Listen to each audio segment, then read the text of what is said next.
أعوذ بالله من الشيطان الرجيم. ശപിക്കപ്പെട്ട പിശാചിൽ നിന്ന് അല്ലാഹുവോട് ഞാൻ ശരണം തേടുന്നു.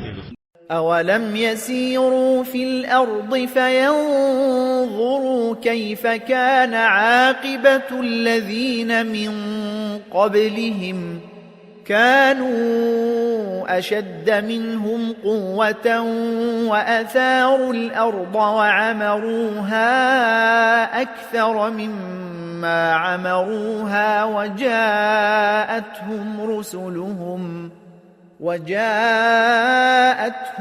رسلهم بالبينات فما كان الله ليظلمهم ولكن كانوا أنفسهم يظلمون. അവർ ഭൂമിയിലൂടെ സഞ്ചരിച്ചിട്ട് തങ്ങളുടെ മുമ്പുള്ളവരുടെ പര്യവസാനം എങ്ങനെയായിരുന്നു എന്ന് നോക്കുന്നില്ലേ? അവർ ഇവരെക്കാൾ കൂടുതൽ ശക്തിയുള്ളവരായിരുന്നു. അവർ ഭൂമി ഉഴുതുമറിക്കുകയും ഇവർ അധിവാസമുറപ്പിച്ചതിനേക്കാൾ കൂടുതൽ അതിൽ അധിവാസമുറപ്പിക്കുകയും ചെയ്തു.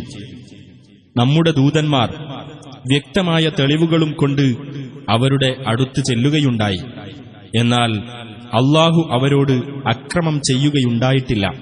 പക്ഷേ അവർ തങ്ങളോട് തന്നെ അക്രമം ചെയ്യുകയായിരുന്നു. ثم كان عاقبة الذين أساءوا السوء أن كذبوا بآيات الله وكانوا بها يستهزئون. പിന്നീട് ദുഷ്പ്രവൃത്തി ചെയ്തവരുടെ പര്യവസാനം ഏറ്റവും മോശമായി തീർന്നു. അല്ലാഹുവിന്റെ ദൃഷ്ടാന്തങ്ങൾ അവർ നിഷേധിച്ചു തള്ളുകയും അവയെപ്പറ്റി അവർ പരിഹസിച്ചുകൊണ്ടിരിക്കുകയും ചെയ്തതിന്റെ ഫലമത്രേ അത്.